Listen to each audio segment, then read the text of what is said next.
Yes, I was. And it was very, very nice to see the social dancing in Sydney and in Brisbane, and even in Indonesia. I've been dancing.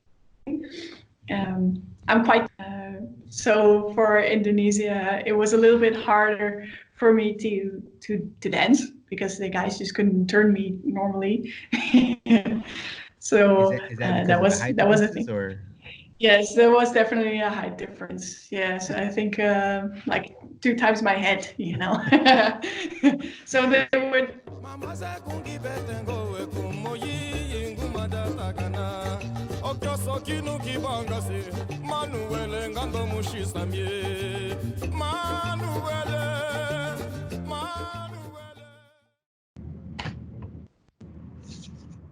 Hey, all right. So Hello, hello.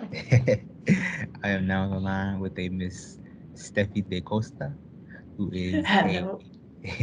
you're a dancer for the past 10 years. You have a background in salsa, but you are Mhm. currently branching out into a plethora of different dance styles. If I'm not mistaken. No, that's correct. Hey, if I'm not mistaken, you were born and raised in the Netherlands. Is that right? Yes, that's Hey, correct as well. I'm not even gonna try to pronounce it, but you're currently living in some city in the Netherlands. Yes, some city. Yes, it's a very hard name to pronounce, but it's Denersvaart. Edustraus. Yes. Very good. Hey, yeah, I showed up, showed up. How are you doing today, Steffi? I'm good. I'm good. It's very late, but I'm still awake. Hey, so let me say that I really appreciate you taking time out to talk to me. I really do appreciate that. No, thank you for inviting me. I really like it. Hey, showing up, showing up. So, I guess I want to start this out. I'm very curious to hear. I have Mhm. not had the opportunity of traveling to the Netherlands. So please tell me, what was your childhood like growing up in the Netherlands? Ooh, my childhood. Well, Denersvaart is a very small town.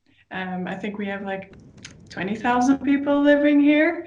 So I know almost everybody. Everybody knows everybody. Um, yeah, so being a child here, it's very nice. You can be very free. You can play outside with the other kids without supervision, so that's very nice. School is very close. Yeah, I love my childhood. It's super cold here in the Um, Netherlands, but all the other stuff is positive, so I'm good. hey, Yeah. so right now it is 52 degrees in Yorktown, Virginia. What is the temperature in where you're at right now? Let's see.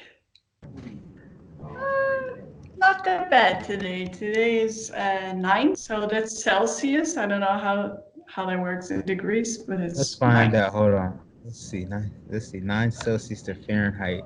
Okay, 48. So yeah, it's actually about the same temperature. 48. 48. Yeah. Yeah. Okay. All right. Is it snowing up there? No, Okay. no. I miss it. I wish we had like 1 or 2 weeks of snow. That would be nice, but oh well, global warming. It's not gonna Oh, happen. okay, shucks. Okay. So let me ask you this then. I guess going back to your childhood, do you remember, Uh-huh. or I guess, what are some of your childhood memories that you still remember? Is there anything that you're like fond of? Whoa, you asked some deep questions. Um, let's see. Well, I really love all the holidays. Most of the time, we went to France for the holidays, and just having those holiday friends is just super nice. As a kid, that was the most fun I had. Just playing, being on the beach because we don't have really a beach very close here. So being close to the beach is quite nice. Yeah. Okay. So I didn't even know the Netherlands had beaches. I always thought it was kind of like a colder state or colder place. No, we do have beaches, but they're not Mm. warm. Okay. Okay. There's a lot of wind, so you still have to wear your jacket, but it's Mm. we do have a beach. Yeah. Okay, that's awesome. That's awesome. That's really cool. Let me ask you this then. Growing up in the Netherlands, I'm very curious to hear, how important was music in your household? Hmm. Not that important, actually. Well, I was always listening to music, but it was not really something that would appear in our household. No, maybe with the cleaning. Then when we would clean the whole house, then the music would go very loud. But no, Mm, nobody plays the instrument. Nobody does anything. It's okay, not okay. was not really a big theme in our family. Yeah. Mm. And so let me ask you this: is that maybe the culture in the Netherlands? In the Netherlands is music a big thing for I guess the culture or not even? I don't think it is. If I compare the Netherlands with, for example, Brazil, um, when there's a birthday party, they will make music all together. The samba will play the whole night, Uh-huh. and here in the Netherlands, we have very awkward birthday parties. We Uh-huh. sit around in a circle and we eat cheese and some meat. That's it. And sometimes there's music, but most of the time it's not live. It's just like some radios. But Oh, no, it's not a really big thing here. No, dancing okay. as well. If you're not in the world of dance, dancing doesn't really happen as well. Oh wow. No. Okay, okay, okay, okay. Let me ask you this then. I'm very curious to hear from you. If you don't mind me asking, Mhm. growing up in the Netherlands, you said music wasn't a big thing. I guess what were some of your childhood hobbies? What did you enjoy doing as a child? I was playing soccer. Okay. I started all the way in the front. I don't know how you call that in English, like the person that attacks. Okay. Yeah, they got strikers, I Yeah. think. I think it's called strikers. Okay. Well, I was a striker before, but I just sucked. So every time I would go one position back, and I ended up being the keeper. So Okay. I was I was good at that. So that was really my hobby, and I also did badminton. It's Say it like again. tennis, but then with one of Oh, with the badminton. badminton. Yeah, dude, Yes. I play Sorry for my badminton. accent. You're good. Dude, badminton is actually a very fun sport. I actually enjoy badminton. I like it as well. Dude, badminton is Yeah. fun. Yes, yes, yes, yes, yes, yes, yes, Uh, yes. Okay, so you see.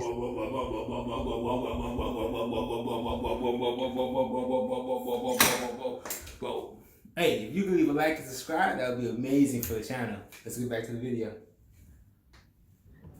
Okay, so you sound you were very athletic then. Was that your thing? You were big into sports? I like sports. I wouldn't Okay. say that I was athletic, but I really enjoyed it. Yeah. Okay. Okay. And so let me ask you this real quick then. I guess going back to, when you were younger, Uh-huh. do you remember what you wanted to be when you grew up? Well, it was multiple things actually. I started out wanting to become a psychologist, but I became a little bit too involved with other people's problems, so I would make it my own problem. Uh-huh. So I said, okay, let's not do something with that. That's not good for my own health. And then I thought maybe becoming a lawyer, and this is all age of, I think, 13, Uh, the moment that you have to start making decisions. And then I wanted to become a lawyer. But then I saw a lot of movies that lawyers had to defend criminals, and I did not want to do that. So, mm, uh, not that. And then I tried graphic design as well. But most of the time, I did not really know what I wanted to become. So it was like a mess of all things. Like, oh, I like this. Oh, I like this. But mm. it's nice if people know exactly what they want, and then they also have a talent for it. But I did not. I did not have it. Now I get you. I understand that. I definitely do. I definitely understand that. And so okay, so you're growing up in the Netherlands, and you're kind of scatterbrained, not knowing what you want to do. Then, I guess let me ask you this, how did you get introduced to dancing, and how did that come about? All right. So as I told you, I was a goalkeeper Hmm. before, Yeah. and I got into a very strange accident, which hurt my back a lot. So I couldn't continue doing goalkeeping anymore. Um, because of all those sudden movements, because of the falling, and then you have to stand up Yeah. immediately. So I couldn't keep up. So I was trying to find a new hobby. And first, I started out doing something they call LA dance, and it's kind of like street dance, hip hop ish. And then when I was 18, I started doing salsa. Okay. Let me ask you this real quick. I'm very curious to hear from you. How big is the hip hop scene, or how big is the hip hop scene in the Netherlands? I think it's quite big, yeah, Oh, and okay. it's evolving so much. You have, of course, all those styles coming from America and all around the world that are getting bigger and bigger now. So it's really fun to see. Yeah, That's we have a lot of awesome. talent here in the Netherlands. Yeah. Okay, okay, that's awesome. So you go from LA style, which is kind of like a hip hop style, and then you Yes. transition into salsa. How did you first get introduced into salsa? It was actually the parents of my ex-boyfriend that were dancing salsa, and they said, "Oh, maybe salsa is something for you." So I just went to one class, and I was kind of in love. Yeah, Oh, okay. yeah, because I felt like my body can do this. Oh, I felt good. The music is nice, and the people were helpful and friendly. So I felt quite good in that whole environment. Yeah. okay, okay, okay. And so you said those back at 18? Yes, Hey, 18, so that's 10 years awesome. ago. Yes, that's awesome. Yes. 10 years. Yeah. Oh man. And so real quick, are you all dancing on one or on two in the Netherlands? What's popular there? On, well, they do both, Oh, but it's a lot of on one. okay. And I dance on one as well. I did on two for a while as well, Hmm. but I kind of forgot how to do it. And Okay. now I just don't enjoy it that much anymore because then I start to think about the rhythm. You know what Okay. I mean? Okay. And You I get too just much want in to your head. enjoy. Mm. Exactly. And I don't want to do that anymore. So I just tell everybody like I dance on one.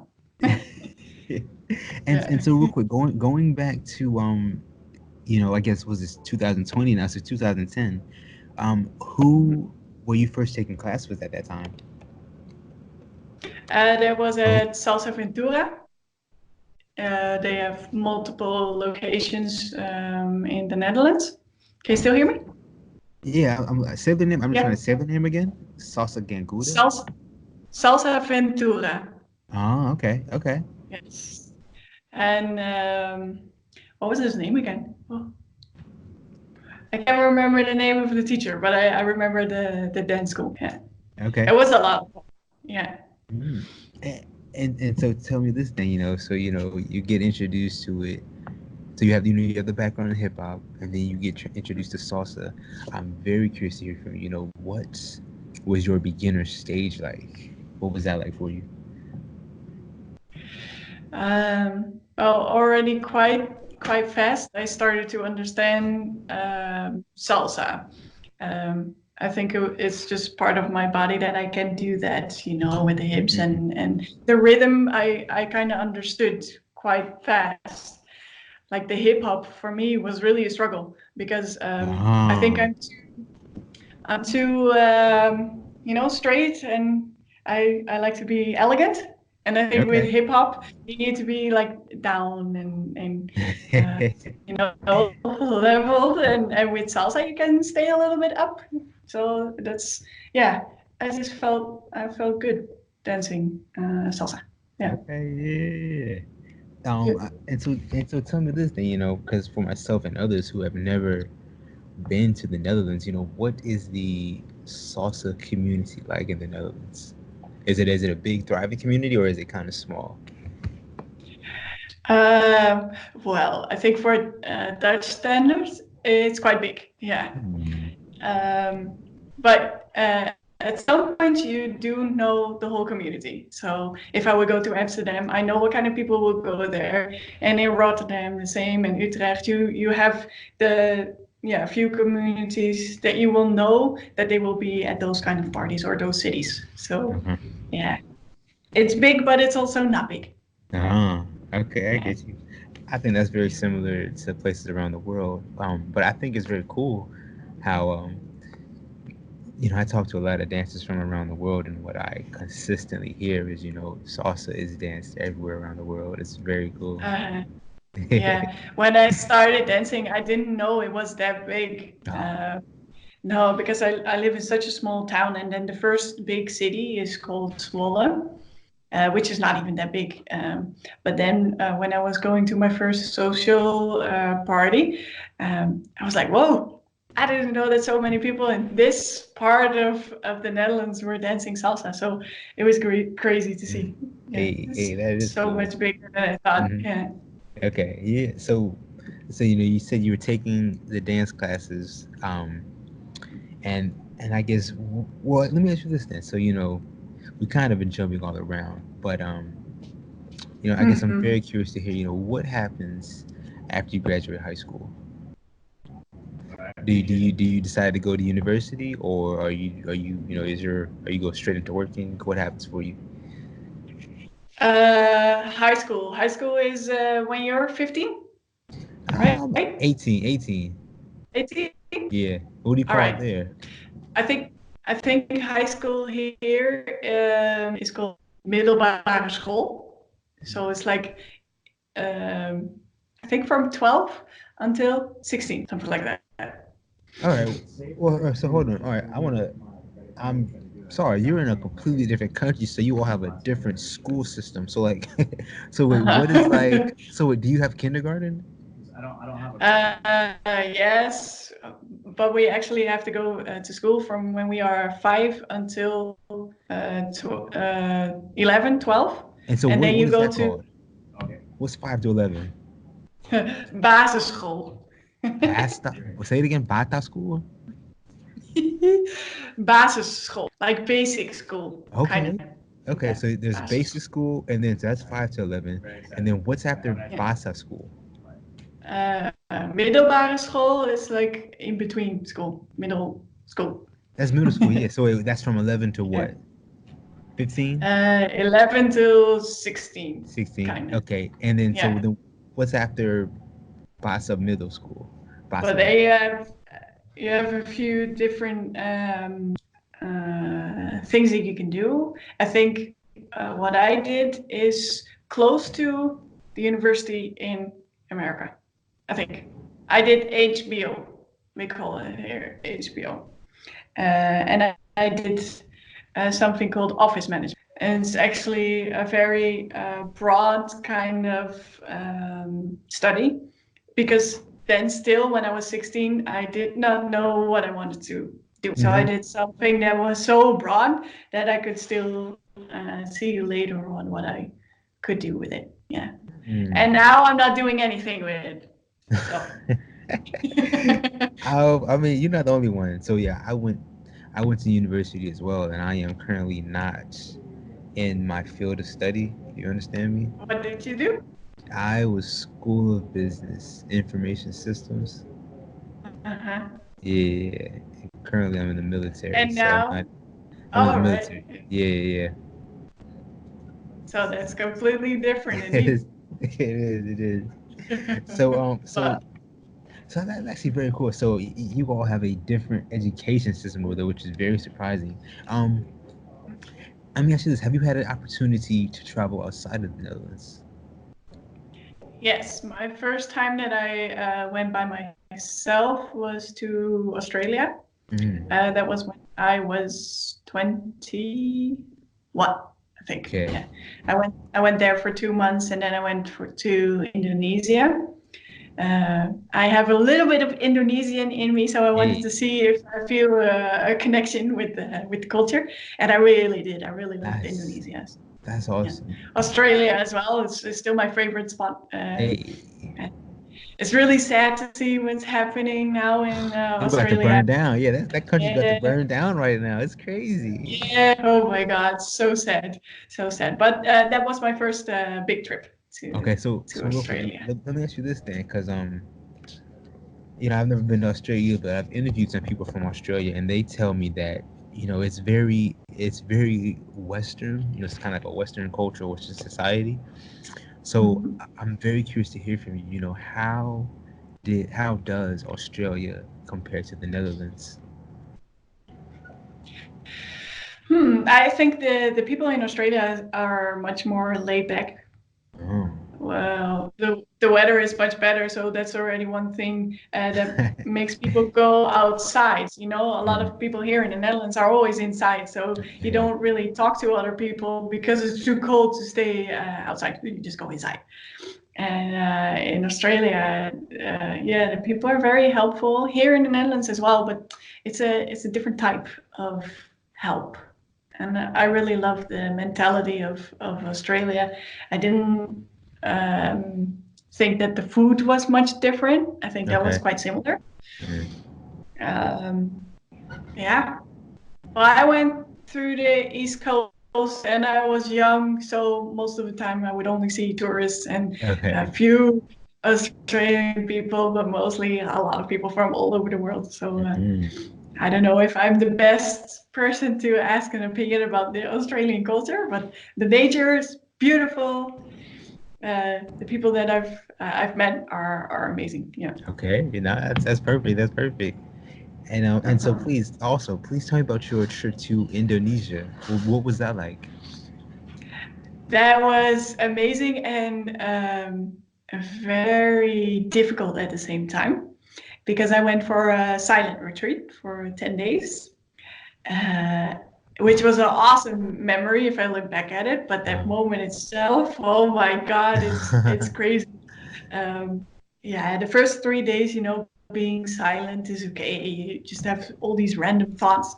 And then at some point, you just get sick of all the emotions, all the feelings, everything comes out, and at the end, you just want to go home. Yeah, Mm.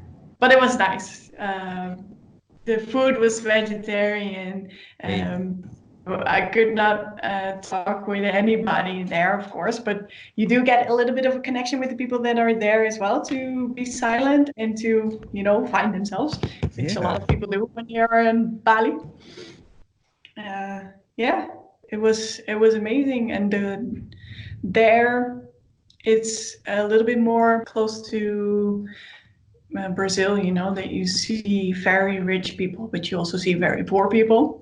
And here in the Mm. Netherlands, we're not used to seeing that. Everybody basically has a kind of comfortable life, but in Brazil and Indonesia, it's a much harder life. Yeah. I've heard some very, I'll say, impressive things about Netherlands, the way that y'all handle your homeless population, and the way about your prison system as well. I've heard some very impressive things about the Netherlands. Yes. Let me ask you this real quick. For myself and others who have never done a silent retreat, I'm very curious to Uh-huh. hear what were you hoping to gain from that experience? I'm very curious to hear. I had no idea. I really just wanted to experience what it was like to just be silent and to not have your phone, to not have any connection with the outside world. And that was mostly it, that I wanted to know how I would respond to silence. And I think I Okay. did quite well. Yeah. Okay. Just make sure Although, that you have like a notebook with you that you can write down everything that's in your head that you want to get rid of, yeah, and yeah, then that's you'll be great. fine. Yeah. Um, Tell me this real quick. I'm very curious to hear from you. Are there any lessons learned that you would like to share, that you could share with myself or others? I think it's very good to meditate and to sometimes have a moment on the day that you appreciate life and appreciate the people that are around you and forgive people and situations so you can move on yourself and also let people know that you love them. I think that's the biggest thing that I've learned from being silent for so long. Okay. Yeah. That's awesome. That's awesome. And so I'm curious, for your trips to Australia and to Indonesia, were you dancing at those times? Yes, I was.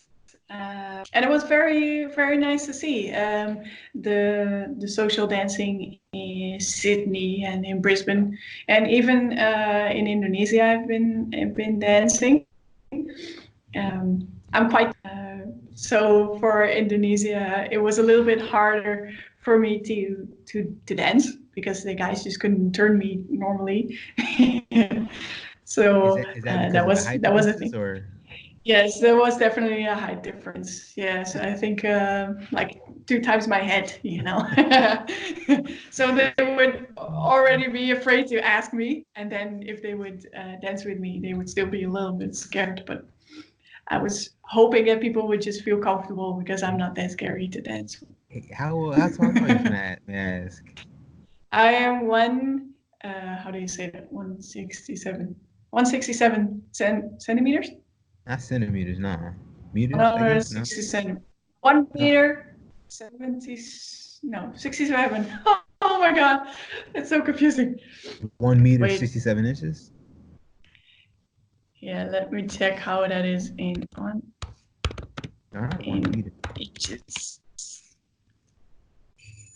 or 67 inches.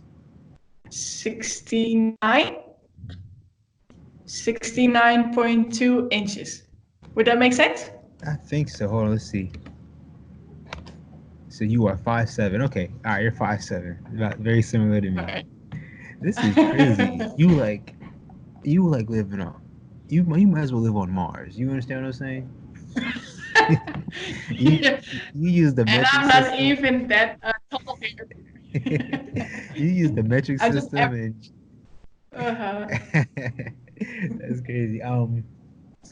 Okay, so yeah, so you said you were able to social dance a little bit in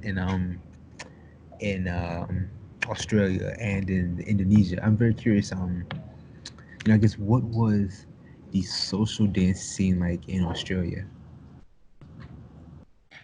That one was quite similar to the Netherlands, I would say. Yeah, very friendly and open. Even for me, and I had a friend with me as well. We were welcomed with open arms, and I was not standing still for the whole night. So that was really nice. That is nice. Yeah, yeah. And And Indonesia was quite similar as well. Um, But I might add that I think the level of salsa is higher in Indonesia than it is in the Netherlands. really, Yes, I was really surprised to see that as well. But some of the men that were dancing were dancing as men, but also as the lady. And I was learning so much to just look at them dancing. And I think it's also because they're a little bit more serious about their craft. So they just practice the whole day through. Yeah. wow! I never would have known that. That is awesome. Yeah. That's so cool. So I guess let's get back to your journey then. Your journey as a dancer then. So you started dancing in 2010, and you said your beginner stage was you picked it up kind of easy. Yeah. Um, and I guess could you put into words why? Do you think it was because maybe you connected with the music, you enjoyed the music, or why do you think you were able to pick up I, salsa? So yeah, I think indeed it was because I understood the salsa music. Um, but mostly because I wasn't scared to dance. I think that was mostly it. I felt free to just go and explore. And if I would make a mistake, then I was like, it happens, and then you just move on and you keep on smiling. Yeah, I think that was really it. That I felt free and not scared to just do my thing. Yeah. And so tell me this, I'm curious. I guess I got a couple questions for you, but I guess how how would you rate the talent level of the leads in the Netherlands? Hmm. Um, And you said Indonesia was, they were very good. yeah. Was it comparable to Indonesia, or was Indonesia kind of mind blowing? Yeah, I was really surprised about Indonesia, but we do have some good leaders here. But because I have some back problems, I really have to be careful with who I can dance with. And I don't like to say no to leaders, to men, saying like, no, I don't want to dance. But sometimes I have to. If I saw them dancing and I see that they are too rough dancing with a lady, then I already know that I cannot do that with a man. So then I have to say no. But it sometimes is a little bit hard. So I think here the leading sometimes is too rough and it's not free enough. So they really turn you whew, like crazy, you know. But that's mostly on my side of the Netherlands. I think when you go to Amsterdam, it's a little bit different. The talent, the level is higher there. Yeah, and Um, also. real quick, you bring up an amazing point. It's something that I really would love to speak to you about. Mhm. For leaders, for dancers, or just all dancers, I guess how can we be more careful or maybe more considerate with our partners? Because for a situation like yourself, where I myself as a lead may not know you have back problems, um, Mhm. are there any tips or words of advice you could give to leaders out there when dealing with their partner? How to be careful with them.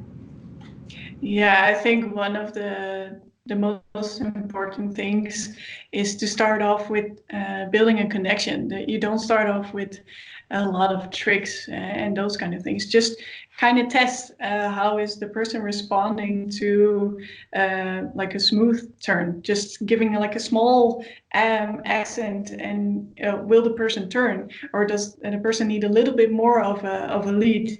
Or is just putting my hand up and do a small thing with the hand, is that enough? I think that's the most important thing. Just first find the connection, test a little bit, and then go all out. Yeah. I think I understand that, and I want to add to that. So I've been dancing salsa myself for the past 7 or 8 years, and I Mm-hmm. and I Nice. think that I think it's very important. With, like, to add to what you say, as a leader, I think I'm able to gauge my partner's skill level in like the first Mm-hmm. 30 seconds, a minute of a song, just by seeing how their basic feels and everything. And so Yeah. I understand what you say, kind of like warm up to it, build that connection first, and see what you're Yeah. capable of doing with that person. Exactly. Yeah. No, I understand that. Yeah. That helps. Yeah. Of course, of course, of course. And so let me ask you this then. Maybe for followers out there who maybe in a similar predicament as yours, maybe they have some previous injuries that still ail them. Do you have any advice for them on how to be more cautious, maybe how to protect themselves? Um, yeah, well, first pick your partners, right? Okay. So you can be a little picky, and maybe it's a little bit of a Dutch way because we are a little bit more direct in just saying no and not giving a reason. Um, but here in the Netherlands, it works to just say no. If you feel like this person is not going to be good for your back, then just move on or say that you're on a break, or I don't know. And I think also for me, it helps a lot that I'm doing strength training as well on the side to make sure that injuries won't occur that easily. So I think it's a combination of train and do like a proper warm up before you start dancing. And yeah, that's mostly it. And try to follow well, don't be too stubborn. Yeah. Real quick. I think I think something that I would like maybe your help with. Um, a lot of people may have difficulty saying the word no. Um, Mm-hmm. or yeah, or just saying no to someone and rejecting a dance. Real quick, can you speak on that for me, real quick? Uh, well, at the beginning, I didn't say no to anyone. I would Okay. just say yes, and then I would feel super uncomfortable with some people. But I thought, well, this is just rude to say no. But I think at some point, after 10 years, um, I felt like, no, it's my body. I need to listen to my body and I need to listen to my mind so I can say no. I don't need to be as strict as I say to you right now. I don't need to say no. I don't want to dance, but I could say no. I'm on a little break, or I was just planning to go to the Kizomba room, just not to feel, not to make the man feel super bad Mhm. or losing confidence. But I think it's important to really listen to your own body. Yes.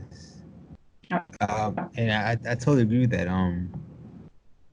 For dancers out there, it's super duper important. I understand like not wanting to come off as mean, but Mm-hmm. you really had to like put yourself and your, I guess, safety, security, protection like above all. If you don't feel Yeah, comfortable or exactly. secure with someone, so yeah, that's Yeah. very very important. Mm-hmm. Um, And it's the same for men, because sometimes you have ladies that are also not good uh, for your body. You just don't know. Can always say no. yeah, exactly. And I think that applies to like life as well. The dance scene and to Mm-hmm. life, just being able to say no. Yeah. Um, and so real quick, so you're dancing, doing your thing. I guess I'm very curious to hear about, I guess your journey as a dancer. So when I first spoke to you, you said you were on this journey to try and get into all these different dance styles. So after salsa, Uh-huh. what dances have you, I guess, practiced after salsa? Um, well, I've never had classes in Kizomba or Bachata, but I just started dancing on the social parties, Okay. which I really enjoy as well. Especially Semba, the traditional kind of Kizomba, I really enjoy. So I'm Um, real quick. I don't want to cut you off, but Kizomba mhm, is easily my favorite dance. I love Kizomba. mhm, I love it. mhm. Yeah, And I Simba's actually beautiful. quit.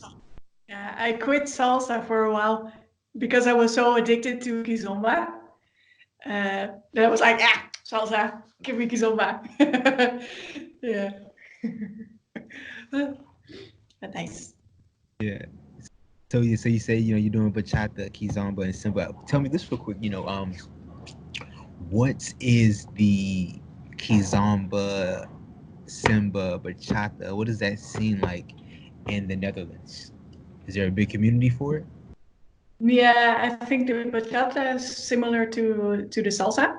That is most of the time just the same people. Most people start with salsa and then do bachata as well. And Kizomba started that way as well. That we just got an extra area on the parties that was Kizomba. But now you have Kizomba parties, so only Kizomba. And then people that dance salsa don't go to the Kizomba parties, and the other way around. So that's the big difference with salsa and bachata and kizomba. Salsa and bachata is always together, and kizomba is now something that's a little bit more separate from those two. So a lot of people that dance kizomba you don't know from the Latin scene, kind of. Okay, okay. And real quick, I guess who are some teachers currently teaching kizomba in the Netherlands right now? Anyone you know? Yes, there are a few nice ones. They are really from Angola, so that's I really enjoy Nice. that. That's awesome. Um, it's called Kizomba Sensual, and they are located in Tilburg, so in the south of the Netherlands. They're really good. Yes, and Mistura Movement. I like their style as well. It's a little bit more urban. Yeah. Okay. Tell me this real quick. Speaking on, I guess, the social dancing community in the Netherlands. You spoke on how it's a lot of the same people. Um, is in the Netherlands, is the social dance community, is it more skewed towards an older audience or a younger audience? I'm very curious. Here in the east, it's a little bit older, but when you Mhm. go to Amsterdam, it's more variety. In Rotterdam, it's more youth. Yeah, Okay. yeah, Okay. I kind of get like you. that. It really depends on where you are, um, but here in the east, it's older. Yeah. Okay. All right. So I'll say, um, I won't speak on everywhere, but I have been social dancing and living in Richmond, Virginia, and New Orleans, Louisiana, and in my experience, it's kind of skewed towards an older crowd. But every so Mm-hmm. often, there's still like these young pockets of people Yeah, dancing. So I'm just very curious to see how yeah, it was done. And I'm very yeah. curious. I guess what is the ratio in the Netherlands? Are there more females than leads, or are there more leads and Oh, females, or is it definitely more females. okay? Yes, and that's really a big problem. So every time when a man says, "Oh, I'm interested," they say, "Yes, come, please." Yeah, we really have a problem here. Yeah, I think it's around maybe one guy on 5 or 6 ladies, something like that. Yeah. And do you think that stems from maybe music and dance not being a big part of the culture in the Netherlands, or is there something else to that maybe? No, definitely. I think there's still this stereotype that dancing is not for real men, you know? So that's also a very big problem. And hip hop doesn't have that label on it, but dances like salsa or ballet, um, they just think like, yeah, I don't have the hips, or you need to use your hips that much. I cannot do that. So it's very hard to take that out of a culture, that really a man is a man kind of attitude. Yes. Y- Yeah. Nah, I understand that. I would say I feel like that's something that I speak to a lot of dancers and instructors, and they say that's kind of an issue across the board, meaning that a lot of times in festivals and in classes, the ratio for to female to men, is just highly outnumbered.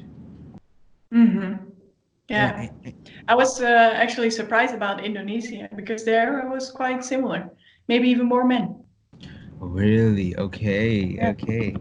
And so let me ask you this then, real quick. So you've been in that scene for 10 years now. And you've experienced this, I guess, gender inequality for so long. I'm very curious to hear, has this forced you to take up leading at all, or learning how to lead? Yeah, I've danced as a leader for a while, but I don't enjoy it as much. I come to dance to just let go of everything, And as a man, I really have a lot of respect for you guys because you have to think about everything. You need to think about the space around you and what steps are going to come next, or don't make it too boring for the person that you are dancing with.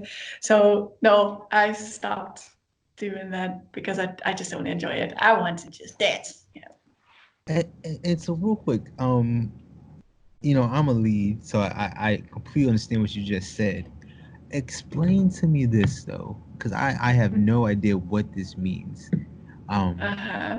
you said you want to let go, and so please speak to that from a follow to a lead. What do you mean by that? Please explain. Well, if you have a good leader, you can let go of all your thoughts. If you know that the person is going to lead you into a dance, into a movement, that you don't have to be scared that you're going to bump into somebody else, or that you're going to do something wrong, because the person is just going to lead you so well that there is no care in the world. Kind of, you can trust a person, and that's for me is a feeling of letting go. If you can trust the leader. Oh man, that sounds very wonderful. Uh-huh. And so from a follower's perspective, then, please tell me, what makes you trust in a lead? What qualities does that lead have that makes them trustworthy and allows you the ability to let go? Well, that's that connection thing again. If a leader starts off with building a connection to really see how we can move around in the space that we have, before doing all kind of tricks. I think that's very important. First, the connection, and keep on looking at your partner. Is the person still comfortable? Am I doing too many turns? Is she getting dizzy? You don't need to worry too much about it, but you do need to pay attention. Pay attention to your partner. Don't look at anybody else, or look at your next victim, like, oh, who am I going to dance next? Really build a connection with the person that you're dancing with, and then yeah, that's a lot about trust, I think. Yes, that is super, super duper important, very important. And, Yeah. and, and so let me ask you this: for leaders, how do they is what you just spoke on? Is that something that comes with time, or how does one gain, I guess, that ability? Um, Is it being present in the moment? I think for me, it's a combination of indeed being present, really paying attention, but also if you're confident about what you do, that's also a little bit that you can let go. So if, as a leader, if you're confident, like I can safely bring you to the other side in the crossbody lead, for example, Mm, then you also build a little bit of trust. So I think it's so much about practicing. Keep on practicing your craft, the salsa or kizomba or whatever, that you feel confident enough to get trust and give mm, trust. You mm. know? That's super duper important. So yeah, the practicing, and I think you spoke on it as well, is the confidence, though, how important that is. Super, Mm-hmm. yes, super duper important. So I definitely understand Yeah. that. Yeah. But So it's so funny though that that's something so because it can be quite scary to be confident in dancing, mm, but it is important for you to really create a connection. Yeah. mm.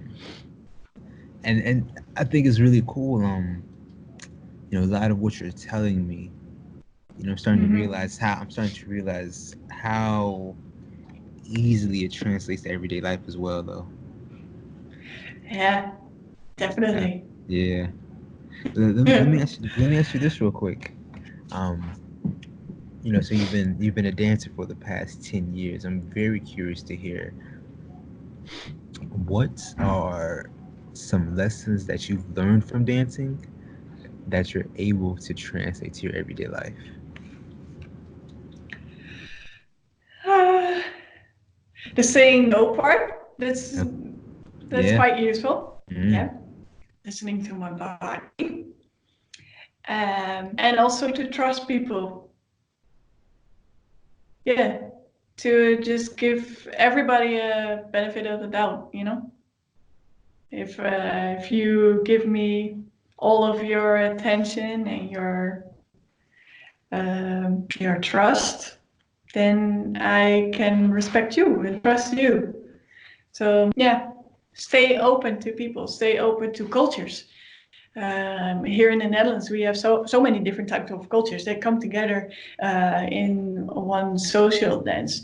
It's to never judge. So in life, then you start looking at people like, yeah, they can be one of your dancing brothers or sisters, you know.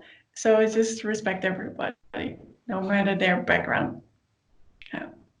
No, I understand that. I definitely understand that. Um, getting back to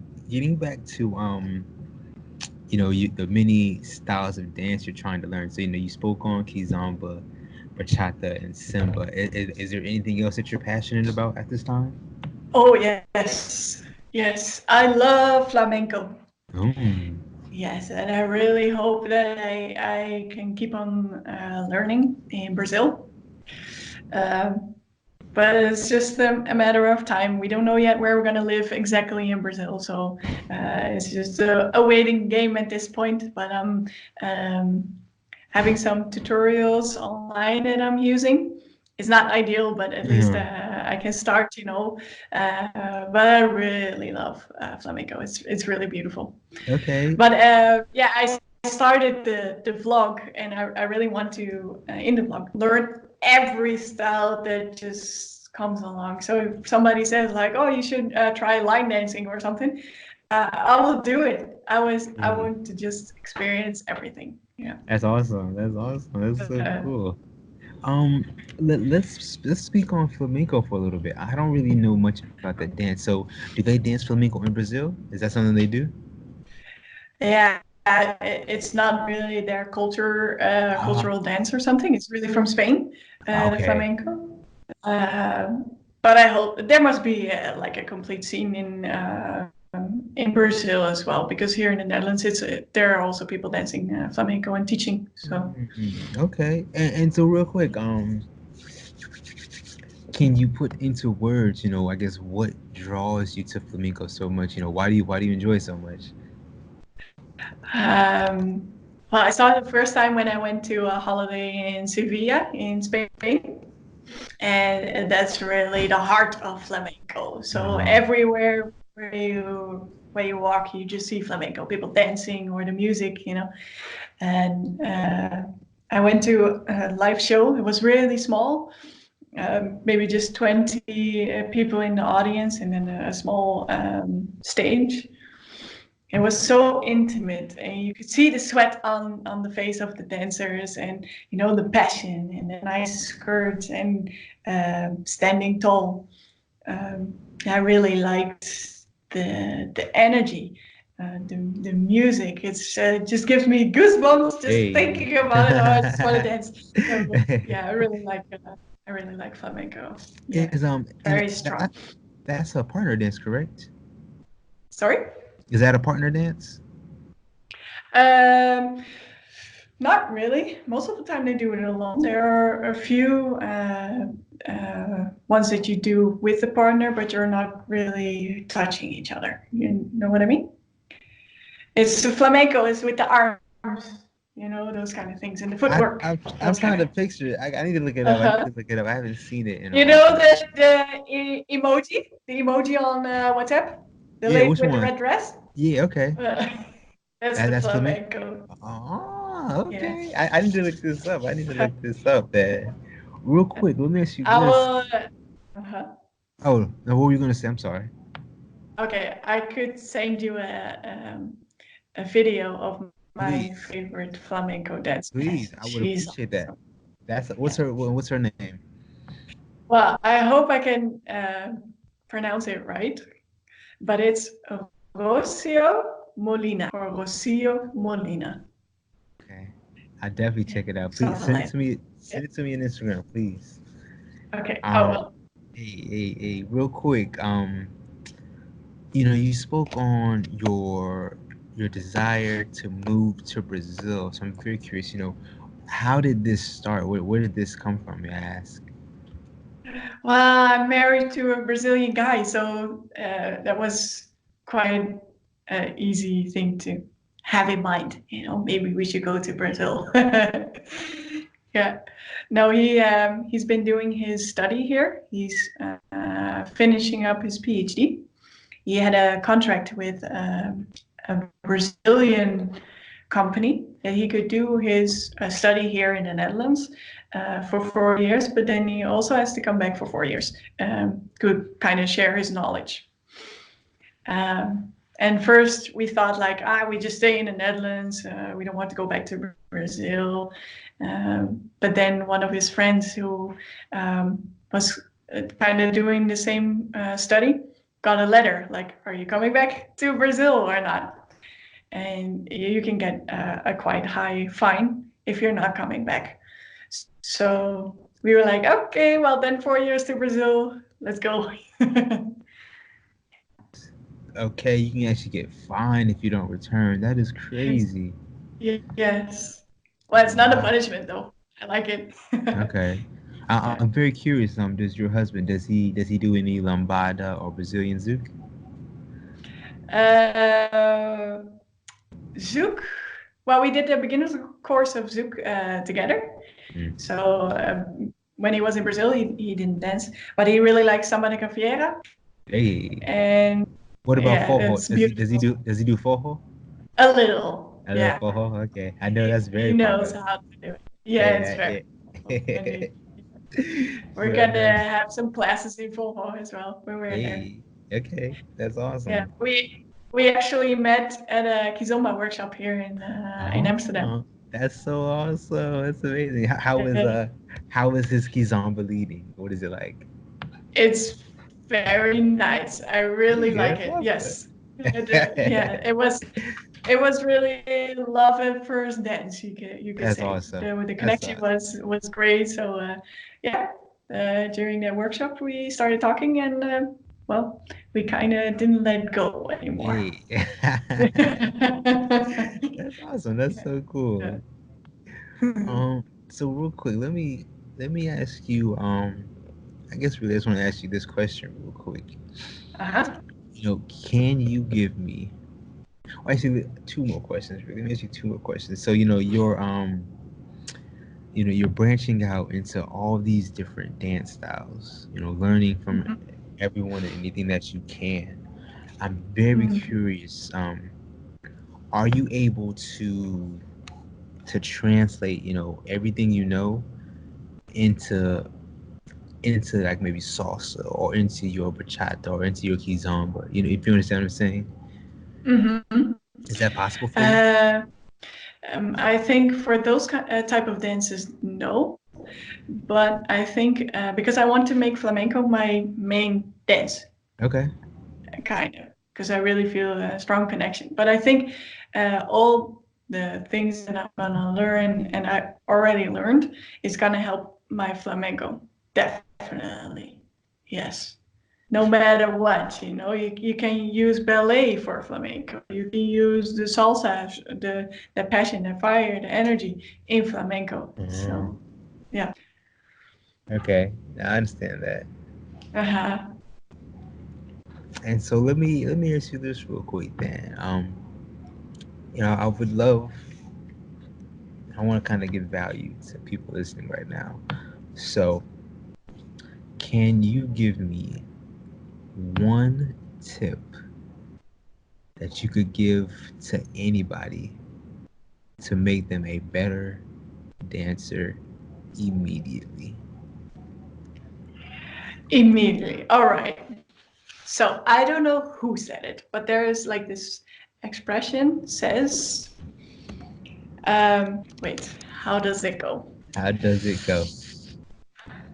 I would. It's something in the trend like I would be scared of the guy who trained one kick 1,000 times, then 1,000 kicks one time, something Now I like get you that. saying. Yeah, I know that. I know exactly what you're saying. Yeah. Uh-huh. So that would be the tip. train hard, focus on one thing. I'm doing kind of like a crazy thing that I want to try everything, but I want I want to collect it all and use it for the flamenco. But I think I understand what you're saying, but you know, you would have never known about your love and connection for flamenco had you not tried different things and had a taste of everything, right? That's also true. But I Yeah. think if you found one, then focus on it. If you want to do something with it, if you just do dance for pleasure, go for it, and just be confident and feel free. But if you want to do shows, or if you want to become really good at it, to teach or something like that, then train, Yeah. focus, learn from others. Super duper important. Very, very important. It is. Yeah. Um, real quick, I really, you know, I guess at this point, Miss Steffie, I really want to thank you so much, you know, for taking time today to talk to me. Thank you for inviting me. It was Of it course. was a nice talk. Yeah. Of course, of course. Now, next time I want to interview you for my vlog because now you know a lot about me, but I don't know that much about you. So, All right, definitely. I would absolutely love to do that. all right, Hey, great. hey. So wait, real quick. Tell me, you know, I guess what are some of the upcoming events that you have going on in your life? Is there anything special that you want to mention at all? Like dancing or just in life? In life, anything. If you're dancing, you said you teach a little bit. I don't know if you have anything you want to promote, anything you want to speak on. Well, mostly want people to be inspired by my vlog. So that Okay. would be nice if people would take some time to look at my vlog to support me or something. My journey through dancing. Hey, Um, and I'm moving to Brazil, so all the teaching will stop here. So yeah, I'm kind of have to find my way again in Brazil. okay. Real So quick. How can people find your vlog? Speak on it. so far so good, but it's mostly family and friends. So yeah, well they have to say that they like No, it. no, but no. How can people find it though? What's Oh, the name of? Where can they find it? it's just my name, Steffie Da Costa, On on YouTube. okay, YouTube and Instagram, right? Yes, Hey, yeah, hey. but like the full vlogs are always on YouTube. Okay, okay, all right. When I post this, I will make sure I put links for your vlog and your Instagram in the details and descriptions. I got you. Awesome. Yeah, yeah, yeah, no doubt, no doubt. And real quick, tell me this. How can people get in contact with you? How can they reach out to you? Well, they can always send me a message on Instagram or via YouTube. But I also have a website. It is called dancenomad.net, which has a little bit more information and also some other type of videos that we've made Mm, as a company. So yeah, mostly Instagram. It's okay, going to be the easiest. okay. But yeah, YouTube. And I went to that website, Dance Nomad. That's actually your website? Yes. Oh man, that's a very cool website. I actually checked it out. It was very Thank nice. you. Thank you. Yeah, Yeah, we I didn't know changed if it a little bit. okay, yeah, I didn't know if it was your website or just something you were trying to like promote. Okay, that is a very nice website, definitely. Thank you. Yeah, Yeah, we've been trying to make dance videos like for yeah. professionals and to make it our living, but it's quite hard to make videos and for dancers to see the value of a Um, video. Everybody knows that they need videos nowadays, yeah. uh, but to see the value of paying for that, that's a whole different story. Okay. So we kind of had to say like, okay, no more these kind of videos that we need to be paid for, but just as a passion. If we see a dancer that we really want to film, we will film it just for free. We know that we won't be able to make our living out of it. So I yeah, understand. I that understand. is Dance Nomads. Dance Nomads is now kind of like a side hobby. Okay, I understand. I definitely understand. Yeah. Um, So yeah, like I said, Miss Steffi, I really want to thank you so much, for taking time out your day. Thank you as well. And for you, it's probably still like It afternoon. is. It's 5:10, All seventeen right. hundred. Okay. Yeah. Well, then have a good evening, and thank you so much for having me. I really appreciate Oh, it. It was a lot of fun. of Thank you. course, of course. Thank you so much. Real quick, real quick. Any last words you want to share with the people before we close this out? Um, like and subscribe this podcast. It's awesome. You're awesome. Oh man, it's so kind of you. I really appreciate that. Hey, I think that is a wonderful way to wrap up this episode of the Two Liffy podcast. Thank you so much, Steffi. Thank you as well. Hey, take it easy. Bye bye. Ciao. That's all it is.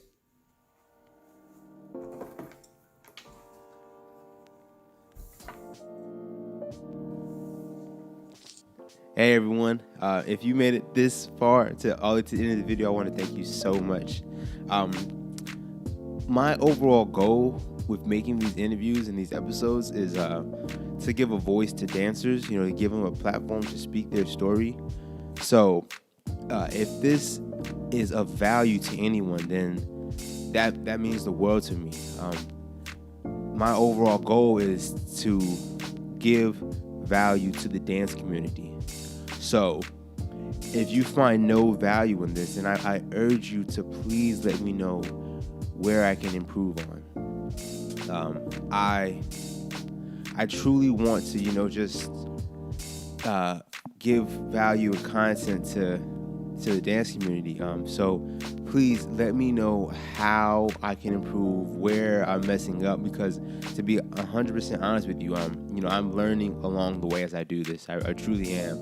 So to be able to interact with the dance community, it means the world to me, because it gives me feedback and it lets me know what I'm doing right, where I can improve upon, what I'm doing wrong, which I feel like might maybe more important.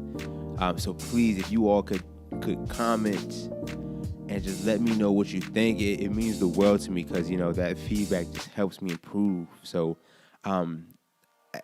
please comment as well. Please like and subscribe. That means a lot as well. But I want to say thank you so much for just watching this, because it means the world to me. I want to take you on this journey of the Two Left Feet podcast. I'm very excited for it. So once again, thank you so much.